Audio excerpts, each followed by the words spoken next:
বন্ধুরা, রোশনাই ধারাবাহিকের advance update নিয়ে চলে এলাম। রোশনাই ধারাবাহিকে আগামী পর্বে দেখানো হবে আয়ুষ আরণ্যককে কল করে।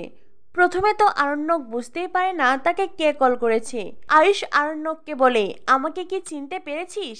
আরণ্যক বলে, বুঝতে পারিনি, আসলে আমি ফোন চেঞ্জ করেছি তো, তাই সব নাম্বার হারিয়ে গেছে। আয়ুষ বলে, আমার ফোন থেকেও হারিয়েছিল, কিন্তু আমি ম্যানেজ করে ঠিকই যোগাযোগ করছি। আরণ্যক বলে, তুমি কোনো পুরনো ফ্রেন্ড সেইটা বুঝতে পারছি, কিন্তু কে সেইটা বুঝতে পারছি না। আয়ুষ বলে, আরে ভাই, আমি আয়ুষ। কথাটা শুনেই আরণ্যক আয়ুষকে চিনতে পারে। আরণ্যক বলে, তুই আমেরিকা থেকে কবে এসেছিস? এরপরে আয়ুষ বলে, 2 দিন আগে। আর আমি বিয়ে করেছি, শুধু কি তাই, আমি বাচ্চার বাবাও হয়েছি। আরণ্যক আয়ুষকে কংগ্রাচুলেশনস বলে। আরণ্যক বলে, তো একবার কলকাতায় আয় না, আমার সঙ্গে দেখা কর। আয়ুষ বলে, আমার মনে হয় আর কলকাতায় যাওয়া হবে না, তাই আমি বলছি কি, তুই না হয় আমার এখানে চলে আয়। আরণ্যক বলে, আমি? আয়ুষ বলে, হ্যাঁ তুই। দেখ, আমি 2 বছর আগে বিয়ে করলেও আমেরিকা থেকে এই 2 দিন আগে এসেছি, তাই বাড়িতে একটা অনুষ্ঠানের আয়োজন করা হচ্ছে, যেখানে আত্মীয় স্বজন বন্ধু বান্ধব সবাই আসবে। আমি চাই তুই এখনই আয়। আর তাছাড়াও আমাদের গ্রামে মকর সংক্রান্তি উপলক্ষে উৎসব চলছে, তুই জানিস পুরো গ্রামকে সাজানো হয়েছে, এটাই আসার উপযুক্ত সময়, প্লিজ তুই আয়, একদম না করিস না। আয়ুষ কলকাতার বন্ধুর সাথে কথা বলছে দেখে রোশনাই আয়ুষের কথা শুনছিল। তখনই আয়ুষের মা পিছন থেকে সবজি ছুঁড়ে দেয়। রোশনাই চমকে ওঠে। আয়ুষের মা রোশনের ওপরে চিৎকার চেঁচামেচি করতে থাকে, আরে ও আমেরিকাওয়ালি, তুমি কি এখন দাঁড়িয়ে দাঁড়িয়ে তোমার স্বামীর কথা শুনবে? নাস্তাগুলো কে বানাবে? হ্যাঁ, কাজকর্ম নেই, শুধু দাঁড়িয়ে দাঁড়িয়ে কথা শোনা, এই বাড়িতে এইসব কিছু চলবে না, কোনো শিক্ষা দীক্ষা নেই। এই ধরনের নানান কথা বলতে থাকে। ফোনের ওপাশ থেকে আরণ্যকও সব কথা শুনতে পায়। আরণ্যক আয়ুষকে বলে, কি চলছে?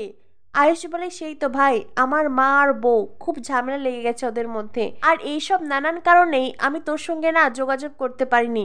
তুই আয়, সামনাসামনি দেখা হলে তোকে সবটা বলবো। আরণ্যক বলে, কি বলতো, আমিও তোর মতোই ঝামেলায় ফেসে আছি, আমিও বিয়ে করেছি, আমার ওয়াইফ গরিমা, সে প্রেগনেন্ট, আর ডক্টর বলেছেন ওর একটু প্রবলেম আছে, তাই আমি ওকে একলা রেখে যেতে পারবো না।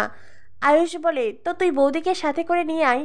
আরণ্যক বলে, না না, ডক্টর ওকে জার্নি করতে বারণ করেছে। আয়ুষ বলে, প্লিজ তুই রাগ করিস না, মাত্র 2 দিনের জন্য আয়, দেখ তুই 2 দিন পরে চলে যাবি, আমি 1 সেকেন্ড আর তোকে থাকতে বলবো না।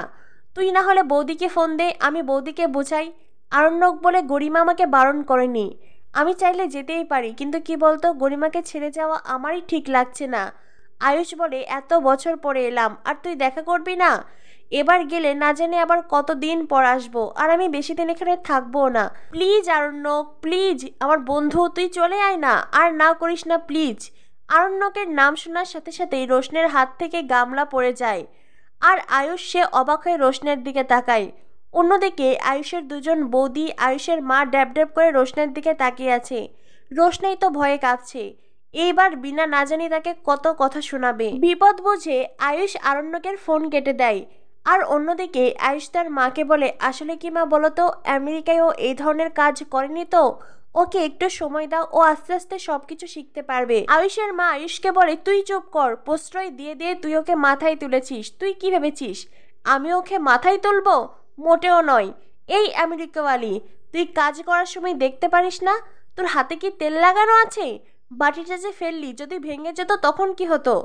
রোশনাই বলে, সরি মা, বুঝতে পারিনি। আয়ুষের মা বলে, সরি মানে? এই, তোকে না একদিনই বলেছি আমার সাথে ইংরেজিতে কথা বলবি না, আমি কোনো ইংরেজ নই, কথা বলতে হলে আমাদের ভাষায় কথা বলবি, আর নইলে বলবি না। রোশনাই কাঁদতে থাকে। আয়ুষের বড় বৌদি বিনাকে বলে, মা ও বুঝতে পারেনি, ওকে ক্ষমা করে দিন। বিনা বলে, আজ সবাই তোর হাতের রান্না চাখবে, সবাই অধীর আগ্রহে অপেক্ষা করে আছে, যদি রান্না খারাপ হয় অবশ্য আমার বড় বৌমার মতন রান্না করতেও পারবি না, তোকে তো আর কেউ হাতে ধরে রান্না বান্না শেখায়নি, তোর সাথে আমার বড় বৌমার কোনো তুলনাই হয় না, তাই বলছি যাই রান্না করবি অন্তত যাতে মুখে নেওয়া যায়, দেখি আমিও দেখি আমেরিকাওয়ালি বউ সে কেমন রান্না করে। বিনা রোশনাইকে ৫-১০টা খারাপ কথা শুনিয়ে ওখান থেকে চলে যায়। রোশনাই কাঁদতে থাকে। বড় বৌদি রোশনাইকে সান্ত্বনা দিয়ে বলে, মেঘলা তুমি কেঁদো না, দেখো মা একটু রাগী, কিন্তু মা আমাদের সবাইকে ভালোবাসেন। মেজো বউ বলে, কিন্তু বড়দি আমাদের ছোট বউ, সে কিন্তু নুনির পুতুল, একটু কিছু বললেই কেঁদে ভাসিয়ে দেয়। তখনই সেখানে ছিল আয়ুষের বোন। আয়ুষের বোন তখন মেজো বউকে বলে, সবার চামড়া তো আর মোটা হয় না, কারো কারো চামড়া আমাদের ছোট বৌদির মতন পাতলাও হয়। কথাটা শুনে মেজো বউ বলে, তুমি কি বললে? ননদিনী বলে, কেন, আমি কি বলেছি তুমি বুঝতে পারোনি? এরপর দেখানো হয় নিচে বাড়ির ছেলেদের, সেই সাথে পণ্ডিত মশাই আত্মীয় স্বজনদের খেতে দেওয়া হয়েছে। বড় বউ মেজো বউ মিলে রোশনাইকে ধরে সেখানে নিয়ে আসে। রোশনাই হাসি মুখে সেখানে উপস্থিত হয়। এত বকাঝকার পরেও রোশনাইয়ের হাসি মুখ দেখে বিনার বেশ ভালোই লাগে। কিন্তু ওই যে বিনার মনে জমে আছে অনেক রাগ, আর সেই রাগে সে বারবার করে উগরে দিচ্ছে। বিনা পণ্ডিত মশাইকে বলে, দেখুন গুরুজি, আজকে সব রান্না করেছে আমাদের বাড়ির নতুন বউ। এই যে আমাদের বাড়ির নতুন বউ, আমাদের চিন্টু মানে আয়ুষের বউ। আজকের রান্নাগুলো সব ওই করেছে, জানেনই তো ও বিদেশে ছিল, আমেরিকায় বসে তো আর এই ধরনের রান্নাবান্না কখনো করেনি। যতটুকু যাই রান্না জানে, এক হাতে ফোন আরেক হাতে খুন্তি ধরেছে। তাই জানি না রান্না ভালো হয়েছে নাকি খারাপ হয়েছে, তবে আমি ওকে বারবার করে বলে দিয়েছি যে কোনো উপায়ে রান্না যাতে ভালো হয়, সে তুমি ফোন দেখো, বই দেখো, বা বড় বৌমার থেকে শুনে নাও, কিন্তু রান্না খারাপ হওয়া যাবে না। আপনারা সবাই ওর রান্না খেয়ে বলবেন রান্না কেমন হয়েছে। তবে হ্যাঁ, রান্না যদি খারাপ হয় তবে মন রাখার জন্য ভালো বলার কোনো প্রয়োজন নেই। খারাপ রান্না হলে ব্যাস সরাসরি বলে দেবেন। খারাপ রান্না যদি হয় তো আমি ওকে শেখাতে পারবো, আর ও তখন শিখতে পারবে। আয়েশের মায়ের কথা শুনে রোশনাইর একটু একটু ভালো লাগে। এই মানুষটার কথাবার্তা রোশনাই ঠিক বুঝতে পারছে না, কখনো বা আগ্নেয়গিরি, আবার কখনো শান্ত দিঘির জল। আয়েশের মা রোশনাইয়ের দিকে গটমট করে তাকায়। রোশনাই যেন আবারও হুঁশে ফেরে। আয়েশের মা রোশনাইকে বলে, কি হয়েছে, বুঝতে পেরেছো তো ছোট বউ? যদি রান্না খারাপ হয় তো তোমার একদিন কি আমার একদিন। রোশনাই তখন মাথা নাড়িয়ে হুঁ বলে। এরপরে আয়েশের মা বলে, নিন নিন, আপনারা সবাই এবার খাওয়া শুরু করুন। কোথায় ভেবেছিলাম ছোট ছেলের বিয়েতে সবাইকে পাত বেড়ে খাওয়াবো, এই মেয়েটা তো আর সেই সুযোগ দেয়নি। আমেরিকায় চুপি চুপি আমার ছেলেকে বিয়ে করেছে, কি আর করার, যেটা কপালে আছে আমার সাথে সেটাই হয়েছে। আয়ুষ বলে, মা এখন এইসব কথা থাক না, আমার মনে হয় এখন গুরুজি আর ব্রাহ্মণদের খাবার দেওয়া উচিত।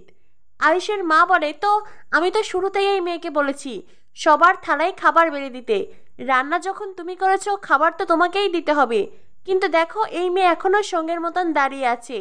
তখনই আয়ুষের বড় বৌদি রোশনাইকে বলে, এদিকে এসো মেঘলা, তুমি সবার থালায় প্রথমে ভাত দেবে, তারপরে ঘি দেবে, আর তারপরে পনিরের তরকারি আর তুমি যেই বিশেষ সবজি রান্না করেছো সেটা দেবে।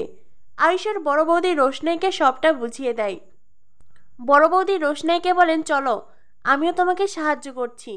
তখনই মেজো বউ বলে, আরে বাহ, আমার বেলায় তো এরকম কোনো সাহারা পাইনি আমি, কেউ তোমাকে সাহায্য করেইনি। তখনই ননদিনী বলে, মেজো বৌদি তোমার বুঝি খুব সমস্যা হচ্ছে?